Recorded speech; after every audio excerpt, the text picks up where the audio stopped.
What's going on, guys? You are locked into Trending with Nae, and today I'm joined by a very special guest, international DJ, musician and producer, the one and only Desi Frenzy. Welcome to BritAsia TV. Thanks for having me. You're welcome. How are you? Yeah, not too bad, thank you.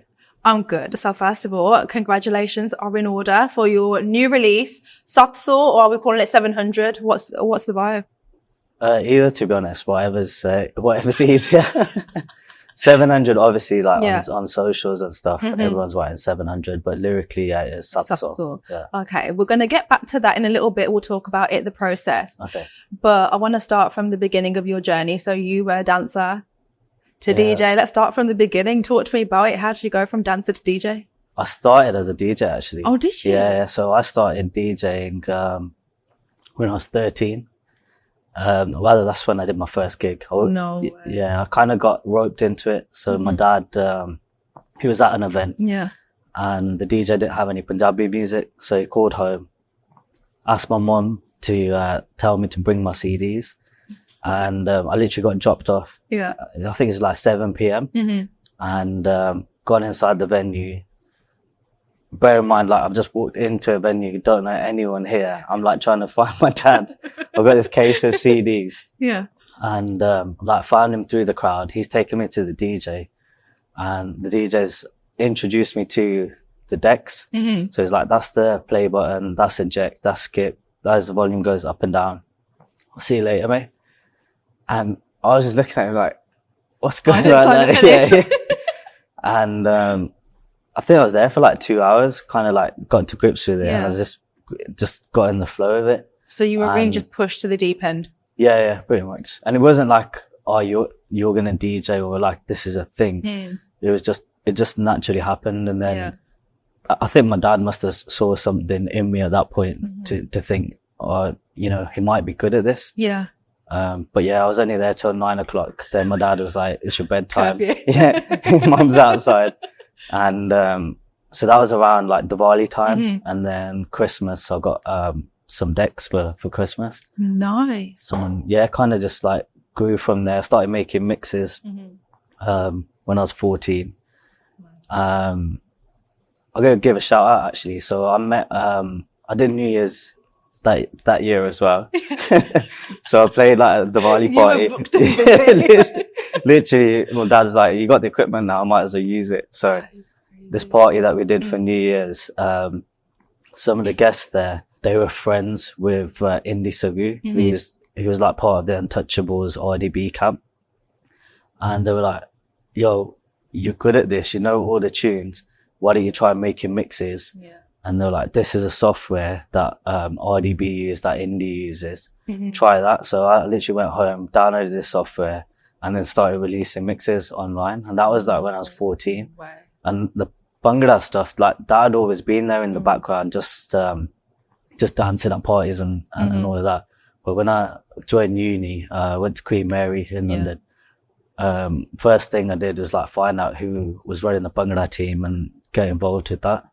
So kind of like went full circle, went from DJing into Bhangra. Never kind of lost the DJing thing, but it was just on the side. But yeah, so after uni then got back into music and that's it, here we are.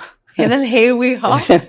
So what's been the defining moment for you? Because your mixes went viral, I think, because you were just mashing up two completely different genres or artists that we wouldn't necessarily put together. I think now we're in a time where there's a lot of collaborations, but I think when you started, it was unheard of. Like Gurdas Maan with someone and Ed Sheeran with someone. Like, you were doing these crazy mixes. Everyone was loving it. And you were pushed out everywhere. Like, we've got a family group chat, and like the oldies were sending in Frenzy mixes. You know what I mean? That's crazy. So what was the defining moment, do you think, for you, where you thought, oh my God, like, I've really done something here? That's hard to say, like, because to be honest, I've been lucky in the sense that there's been quite a few big milestones in the short space of time that I've been doing it. But also, I want to say that I'm not really an innovator in this. People have like been making mixes for years. It's just that I found a science to it, you could say, and I found like a way to make people like it even more. So that's what it is. Like, it's still the same stuff that people were doing before me, same stuff that people are doing now, but just got lucky in a sense as well. Do you feel like your mixes have a different kind of flavour to them?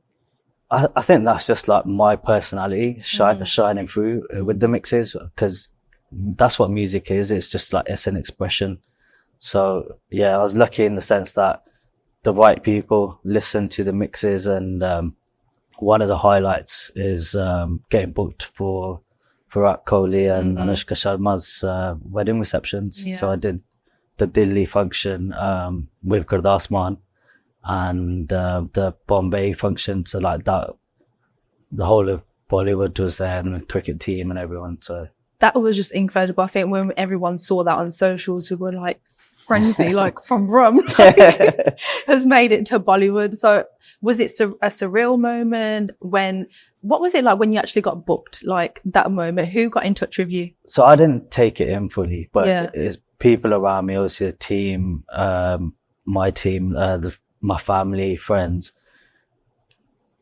Okay, let me rewind. So Kohli's team first got in touch, I think it was February 2017. Just before I'd put out the Ed Sheeran Shape of You, Do You Know, Diljit mix. Yeah. So like, to me, my mixes weren't like huge or viral yet. They were just like, just on YouTube, they're doing okay. Yeah. So then when Kohli's team got in touch, I was kind of shocked. I was like, was it ever a party that thought this is a scam, this can't be real? Yeah. But then considering how like persistent his team was, because I got a message on Instagram, Twitter, email, my manager got WhatsApp. It was just like, we have to get in touch. What. Yeah. But they didn't say what it was for. They just said, we're from Kohli's team and want to get in touch with Frenzy. So at that point, people around me were suspecting what it could be. But like, I'm that person that until it happens, I don't like take it in. I'm just like, because it might not happen, and you just built yourself up to something, and it's just nothing at the end of it. But yeah, so they got in touch, kind of communication went dead. And then I think it was like the T20 tournament they were here in the UK. I might be wrong, because I don't follow cricket that closely, but I think it was, nod along. You're like, it was that one. And there was a video on socials where the team were like jamming to one of my mixes on the bus. They were trying to send subliminal, like, Frenzy, this is real. I was like, so so everyone was sending me that. And then again, it went quiet. Then on my birthday in August, end of August, I got a tweet from Kohli sharing one of my mixes. So that was out the blue as well. I can't remember, I was driving somewhere and I had my phone in the holder, and just looked at the phone. There's a notification that Virat Kohli's tweeted you. I was like, what? Must be a fake. Literally, that pulled over. So I better check this. But yeah, he shared like my Desi Attention mix, which is Charlie Puth and Rajveer Jawanda. And from that point, I kind of like started to believe something might be happening. But again, like being a bit pessimistic. So they were just kind of giving you a bit of notice when they were first getting in touch. You were like, something's happening, like stay tuned kind of thing. But then even then, when they actually spoke about the booking, they were like, it's someone else that we know, and we're going to get a wedding planner to get in touch with you. It's like a close friend of ours. Yeah. So then they gave the date. I mean, technically they didn't lie. If it was his team getting in touch, it is their good friend. Yeah, I suppose so. But yeah, I think October is when kind of like finalized that we're doing the booking. And I found out the week before, as in the day I was flying to India, that it was his. So they kept it under wraps, basically, until you got on the plane. Literally, yeah. I remember the car coming to pick me up from my house, and then that's when I got the message to say it. And then I was like trying to explain it to my parents while I was leaving, and I was like, "Sorry, I'll phone you." I'll FaceTime. That is crazy. Before that, did you ever imagine like your mixes, your music would reach the Bollywood world? Because I feel like that's just Bollywood's in the clouds. You know what I mean? Like, did you think the music would reach that far? I've never aimed for like Bollywood in that sense, because for me, I'd always wanted to cross over to like the mainstream English music. Because in the same way that people are listening to like Latin music, and obviously now you've got like the Afro music that's fused with everything. Yeah, I've always seen that Punjabi music can be that next genre. Like obviously seeing Punjabi MCs Munde Aap Bach Ke when I was a kid, like playing, well, even now it's played everywhere. But it's just like we've got that one song and we haven't got anything else according to them. So, it really irritates me. That's one of my pet peeves. But don't get me wrong, I love the song and like I love that it represents us. But I also feel like we need to be represented more, and that was my aim with it, which is why I did the cross collabs. And also like my cousins and some nephew and nieces, they're never into Punjabi music. So I used this as a way to kind of bridge that gap and get them a bit closer to like our culture.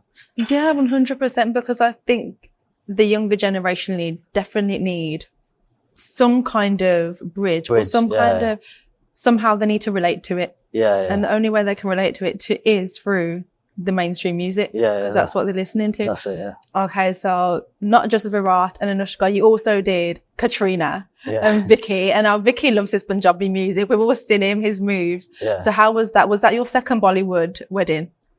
Bollywood, you could say, because I played at Gurdas Man's son's wedding, Guru and Simran's, and then Parmesh Verma and Geets as well. But yeah, Bollywood, Katrina and Vicky. So that was really intimate. Comparison to, I mean, Virat's Delhi function, that was very, very intimate as well. But like, obviously the Mumbai one, all the actors and everyone were there. But this one with Vicky and Katrina, I'd say there's about 100, 150 people, and not really anyone from the industry. Like Vicky's close family friends with Gurdas Man's family, so they were there as guests. But like actors wise, like I was surprised that they weren't really. It was all like family and like close friends. Was there anyone you wanted to see and you were kind of like, oh, why aren't they here? Not really.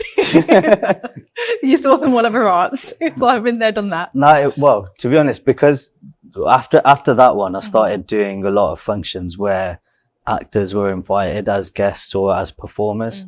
So like I'm lucky to have met quite a lot of them, like Salman Khan, Akshay Kumar, Shah Rukh Khan, like as in, it's pretty mad. And you've also shared a stage with, I think, like Jason Derulo, Akon. So how was that? Because then that is going mainstream into like the US scene. So how was that? Yeah, that was nuts. So like Jason Derulo, I think performed with him 3 times now. I say with him, like as in it's at the same function. So I don't want to like take credit for something that it isn't. But yeah, Jason Derulo, Akon, LMFAO. I'm trying to think now, like mine's gone blank, but yeah, there's quite a lot, because when there's like destination weddings, there's one in particular that I remember was in Thailand. It was over like 4 or 5 days, and they just had like artist after artist, Badshah, Nae Thaper, Guru Randhawa, also Jason Derulo, Akon, Mikka Singh, Sukhbir. Mine's going blank, and then there's me. But these are big names, and you're in that list of people they've invited. It's pretty crazy. So what sets you apart, do you think? Because the UK scene, there's so many DJs, so many Punjabi DJs. What is it about you, do you think, that people are drawn to? I wouldn't be able to pinpoint it, to be honest, but I just make stuff that I like, and you're fortunate enough that other people like it as well. So I make stuff that reminds you of a time in your life, because there's a lot of nostalgia in the stuff that I make.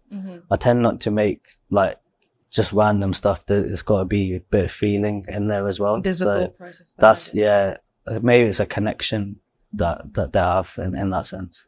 Nice. Okay, so you just spoke about, it's not just making a random mix. So what's your process? Like, how do you get into that zone of like, okay, this is what I'm creating? There isn't a process. There isn't? Nah, there isn't. There's like, I could be just driving or I could be anywhere and I'm going to just get an idea of something.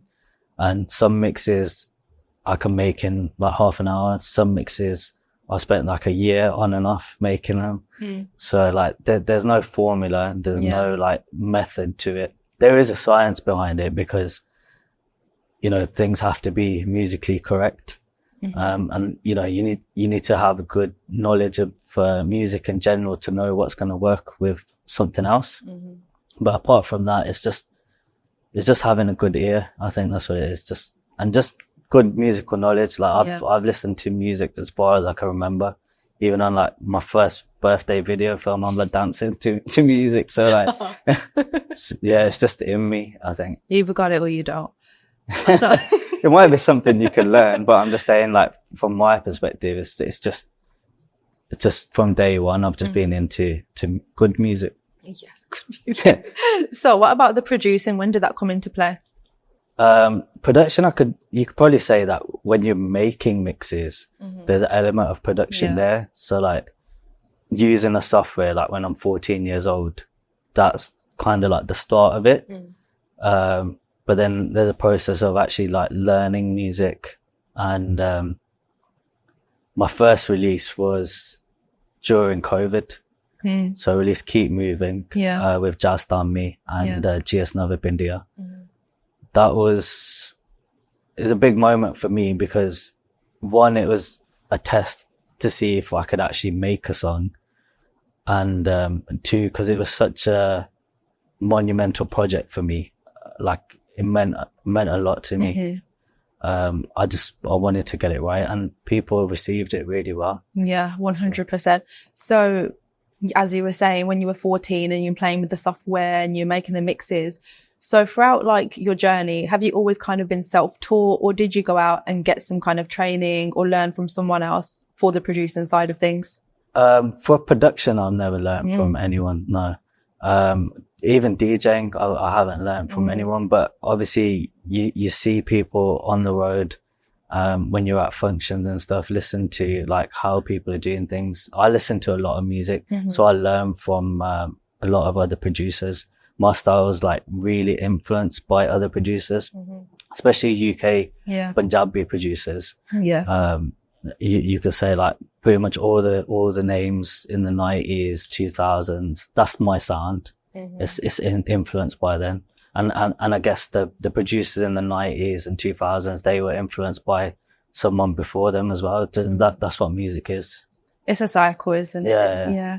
So talking about the 2000 sound, Juts in the Hood, we have to talk about that because that was the collaboration I think no one expected.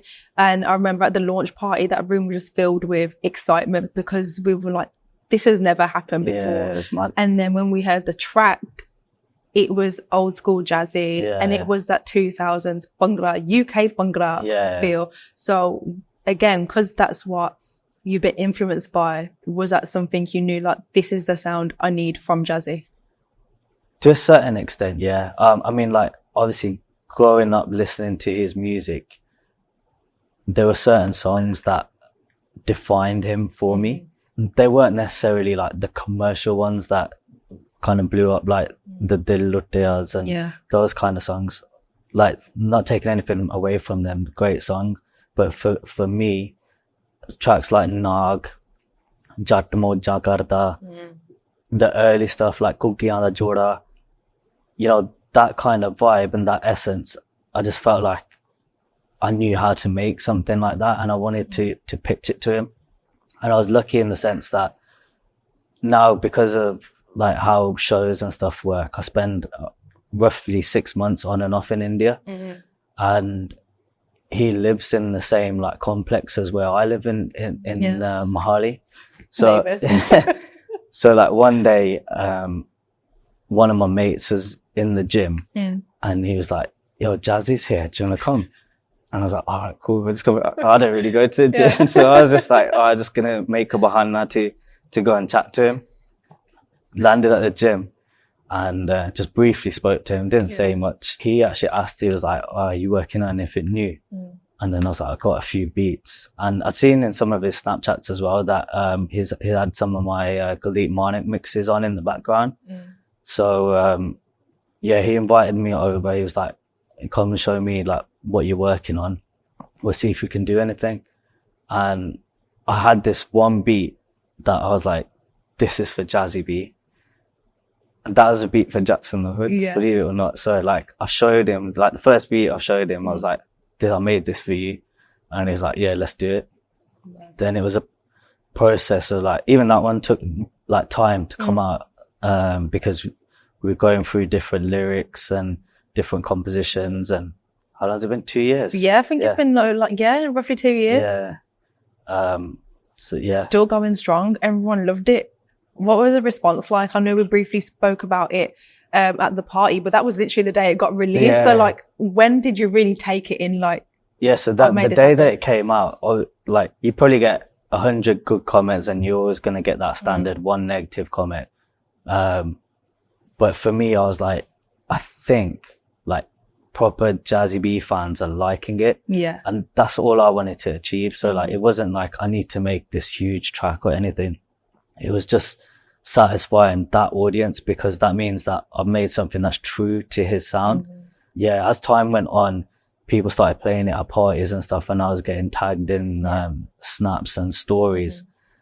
And it was only until like, I'd say the following year, when people still playing it at weddings and clubs, and you see the reaction. I did this one show with Jazzy. It was last May, like bank holiday weekend or something, in Birmingham. He called me out on stage when Jackson the Hood was about to perform it. Yeah. And then just seeing the crowd response at that point, I was like, that's mad. Yeah, but he's a legend. He is. Like, as in, that track is what it is because of him, not me. So it was a team effort. It was a team effort. I did my little bit, but it's a tractor on Surrey Road. How did you think that happened?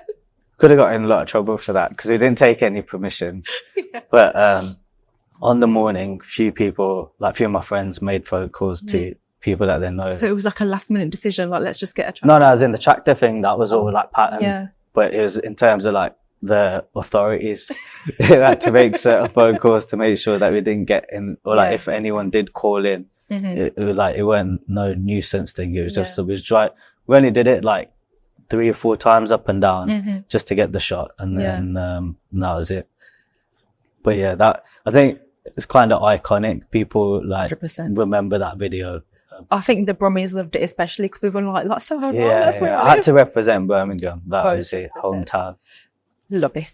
So I feel like you're very selective with the people you make tracks with, which moves me on to your latest project, Soft Sauce 700 with Manmohan Waris. So how did you make that happen? Because he's another one that's very selective with who he works with. Yeah. So like, even to now, I'm still surprised that I've done a song with Manmohan Waris, because again, is another legend in the industry, Punjabi music. For me, growing up, like my dad listened to Kuldeep Manik, Surinder Chanda, that era. And then naturally I listened to that as well, because that was what was playing in the car. And then like from the next era after that, from India, you could say, Manmohan Waris, Sarjeet Bindra Kia, Sardul Sikandar, these kind of vocalists were the ones that were at the forefront. And then obviously like UK wise, in the folk sense, we had like Malkeet, Balwinder Safri, Deepa Satrang, that Jazzy B obviously as well. When you look at the Punjab, India side of things, those guys were on top. So now to collaborate with someone who's like elite, it's just mad. Like most of his albums, most of his tracks that he's released are with his own team, so like Kamali and Sangtar, his brothers. And I think there's only a handful of producers outside of that he's worked with, and this all came about by chance. Like obviously I'd wished to work with him since I started listening to music, but the way that it happened was so random. It was like I said, I'll go to India for like 6 months for shows. So before I was going to India, I arranged a link up with my mates. I was like, let's get a grill and just catch up, because then I'm probably not going to see you guys for another like 6 months or so. And we arranged to go to a pub in Handsworth, Royal Oak. Nice. See where the Sidhu Moosewala, or the tractor and the mules are outside. We've just sat near the front and then gone to get a drink. And the barman's like, do you know Manmohan Waris is sitting over there? So what? Like, just didn't. The Royal Oak in Handsworth. It just didn't make sense. And then one of my mates who's with me, Vicky, he was like, oh, I think our boy's sitting with him as well. She's like, shall I call him over? And I was like, yeah, but don't call Waris over, because I was scared to meet him. I was like, you know what? I've met so many people and I haven't had that feeling where like you're scared to talk to them. But he's got a different presence. Like it's just crazy. Like even when I met Gurdas Man, Surinder Chanda, even like Diljit, it's like I can have a conversation, but with Manmohan Waris, I was scared to talk to him. Doing it. So our other mate Cam, he came over and he was like, look, I'll introduce you, don't worry. And I was like, no, don't worry. I was like, I don't want to disturb him. And then I think it was a point where he was about to leave, where Cam kind of like forced it to happen. Yeah, and, good. And I had a picture. They kind of had the gull between themselves, like, oh, this guy makes music. Yeah. 'Cause I couldn't talk. I just didn't know what to say. And then he was like, and then they got them to play Jackson the Hood on the speakers in the pub. So like while he's like taking pictures with everyone, he was like looking at me in the corner of his eye, and he was like, "You made this?" And I was like, "Yeah." That was me. And so then he came over after. I had a picture with all the lads, and I just asked him straight up. I was like, "Look, it'd be a dream come true for me to do a song with you. So like, is it possible?" Yeah. And he was like, "The way you asked me and the way you are," he goes, "I can't say no to you." Oh. So, I mean, probably even if I didn't know how to make music, he might have said yes to me. But yeah, from that point, then another long process. So that's like 18 months ago. No. Yeah. way. And then I tried to get Vicky, Cam, and the guys to get in contact with him. And then it ended up happening through a friend of mine, Tammy from Leicester, and Bindu Joel. You might have seen him on TikTok. He's the guy that just does the snaps with the beer. Yeah. So that guy and Tammy, they kind of sorted it all out in the end, because they're close friends with Manmohan Waris. And so is the owner of Royal Oak, Amrik.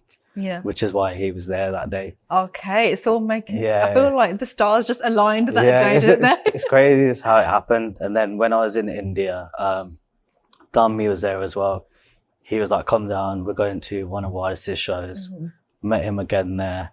Showed him some beats just on my phone, and then he was like, "Send me them. I'll get some lyrics written." Yeah. And then again, it was like another 6 months, because he's really busy. Like where the average artist could be doing like 2-3 shows in a week. Sometimes he's doing 2 in a day. Like he's doing an afternoon show and then an evening show.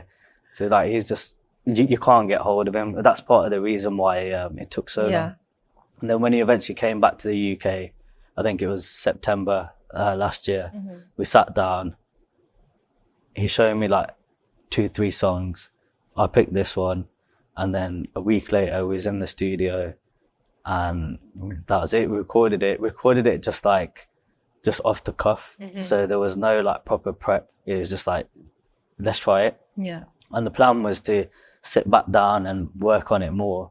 But then he got busy, I got busy. And then what you hear now on the song, that's that same vocal from that day. I made the rough music as well in the studio in about like half an hour.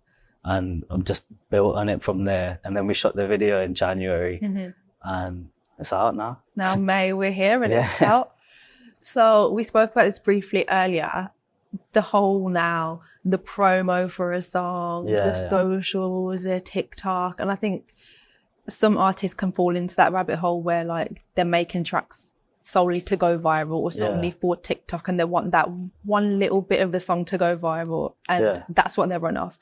So with you, when you started, there was not social media in the way it is now. There was no TikTok. There was none of this going viral. So now how do you balance that and kind of push the promo side, but still staying true to yourself? Because you're a very, very low-key artist person. Like, your private life isn't out there. So how do you balance the social side of things? I'll be honest, it's hard. But then I've kind of, from that same generation of things going viral, because the mixes, when I first put them out, went viral. But that wasn't necessarily stuff that I was forcing to happen. It just happened. So like, I like to let things take their natural course. There's only so much like you can push things on socials, because like people don't know within like a minute of listening to something, sometimes even 10 seconds. So that's the way it is now. They'll know within 10 seconds if they like something or not. So like, my job, I feel, is to make the music. I'm like, I don't do many interviews. I'm not that guy that's always like posting stuff on socials. But when the song comes out, you have to do a bit more than you usually do. But we'll see what the song does. And you've also worked with Jazzy recently as well. So how was that, working with him again? That was surreal as well, because he asked me to make a song with Diljit Dosanjh. So like, it's not just your everyday song. Himself, Diljit Dosanjh, and Diljit Dosanjh's son Yudhvir Dosanjh, all three of them on one track. I just remember waking up to his voice note. I was like, bro, this is the song. See what you can do, kind of thing. And he just sent me the vocal. I'm like, what's going on? Like, does it still feel surreal that Jazzy can just voice note you so easily now? It is pretty mad. You know, when you work with someone, you become friends with them. Like, you develop that personal relationship. So with any legend that you grew up with, there's still a bit of that. Oh my God. But like, it's like a good friends relationship with Jazzy as well now. I love that. Okay. But, that song, I took it on a different vibe to what people usually hear from me. So it's kind of like a disco funk. But still got that folk edge to it. And I feel like most of your releases do have that folky undertone to it. They're all very folky, very Desi. I think that's important, because I say 90% of songs, probably more than that, Punjabi songs that come out these days, the only thing Punjabi about them is the lyrics. Like, as in the language that it's sung in.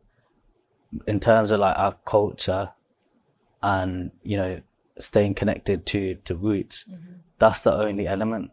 So it's our job as, you can say influencers or producers, however you want to word it. It's our job to push that element, like, as in to keep it there. And that's one of the main reasons why, like, pretty much everything, I'd say, again, 90% of everything that I do will have that element to it going forward as well. It's not something that I'm going to, like, just take out for the sake of it. It's part of who I am, so it's part of the music. And would you say that's why you've got this longevity and this consistency in the industry? Because people do start following trends, or like, for example, like now with the Afro beats, that's really in, or then like you'll have the Punjabi drill, and there's loads of different trends that go on, even in like the DJ scene with the whole boiler room thing. That's a big thing right now. Do you think these are fads? Like, what do you think has worked for you that you have just remained so consistent? I mean, I wouldn't call it a fad, but like, obviously there's trends that keep changing. Like, even with clothing, fashion, there's always going to be like new trends, and then it's a cycle, it'll come back around. So like what people were wearing in like 70s, 80s, that came back around. And I think the same applies to music. But with, I'd say, traditional Punjabi music, it's just not at the forefront at the moment, and there will be a point where it comes back into the forefront. But that's probably a reason why people like Manmohan Waris and Jazzy B are more inclined to work with somebody like myself, because I still keep it true to the traditional vibes in that sense. So we were talking about doing, you know, pushing the Punjabi sound and Punjabi music to the mainstream and building that bridge. Now, you know, we've got artists like AP, Sidhu was massive. Even Karan Aujla now, they've done mad collaborations, and so many people from different religions, backgrounds, cultures, countries, they are listening and tuning into Punjabi music. Yeah. Do you think that's because now there's that different sound that they're using where it's a bit more funky, a bit more like hip hop, R&B? Do you think those same people will tune into the more Desi folk music as well at some point? Yeah, I think it's just a matter of time. Because let's face it, the reason why the mainstream are taking notice of Punjabi music is because of the streams. Like, because there's so many people listening to the music that they have to take note. They can't ignore it.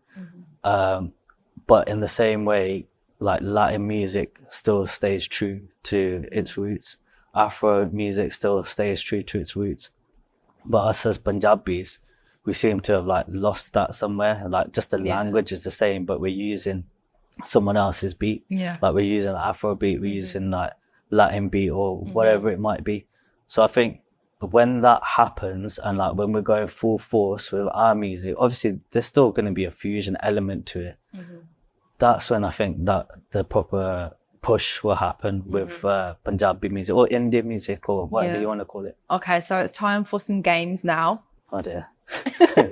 We're going to do a quick fire round. Okay. Very, very easy. So you're hosting a dinner. You can have 5 dinner guests, dead or alive. Who are you inviting? It'd have to be old school. So Kuldip Manik, Surinder Shinda, Chamkila, Gurdas Maan and Ayaskank. Nice table. Okay. Home cooked food or outdoor food? Home cooked has to be. Okay. Favorite place to get a mixed grill? Warlow. Sponsor. No, I'm joking. Dream collab? Dream collab. That's a hard one, but I'd probably say, because I made that Shape of You mix, be like Ed Sheeran with a Punjabi artist. Who would you pair him with? Naturally, Diljit. That's what the mix was, yeah. Okay, so the UK Punjabi scene or the Canadian Punjabi scene, who's killing it more right now? Right now, Canada, 100%. Okay. But if it was a choice of like which I prefer, then obviously UK. Okay, the weirdest food combination that you enjoy? See, I don't think this is weird. Go on.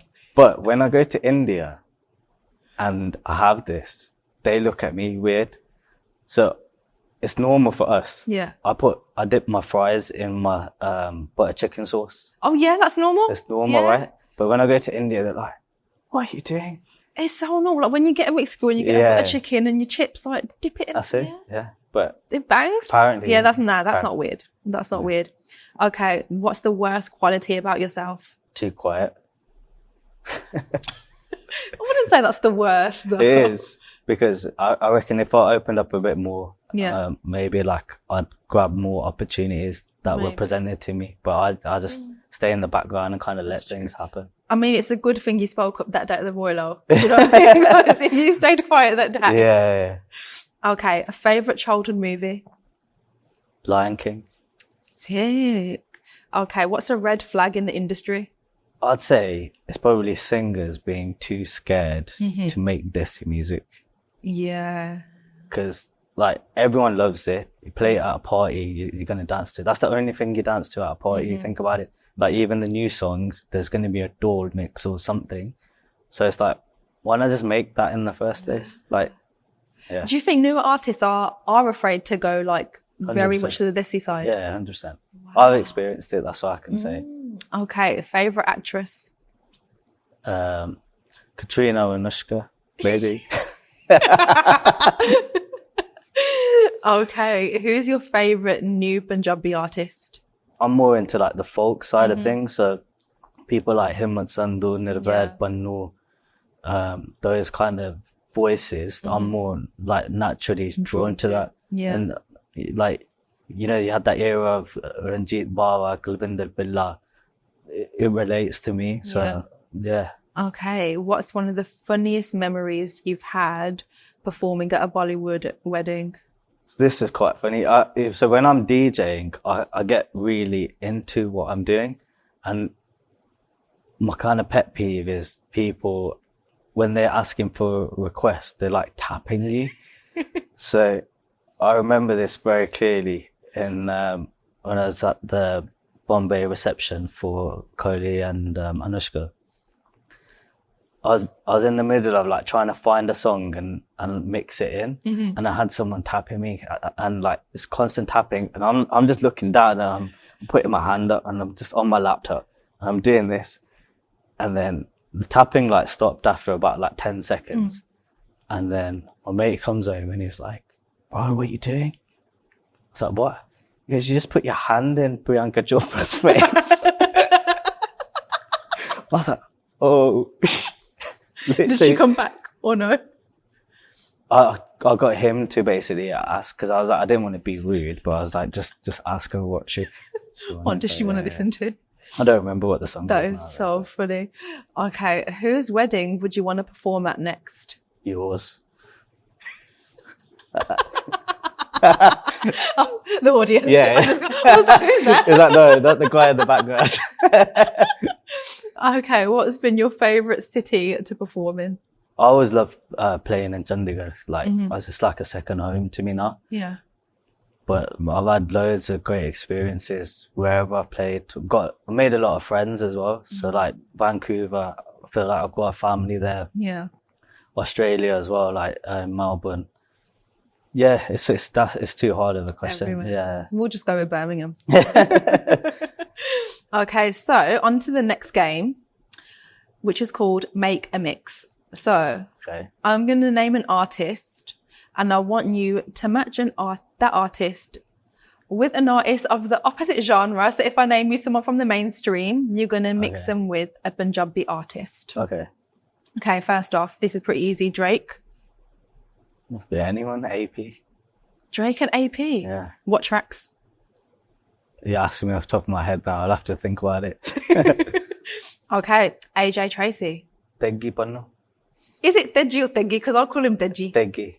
How do you know though? Because I asked it. Oh, so it's definitely is Teggi. Yeah. Okay. Otherwise it'd be a J. Yeah, but okay. Because there's a video director, his name's Deji Sandhu. Yeah.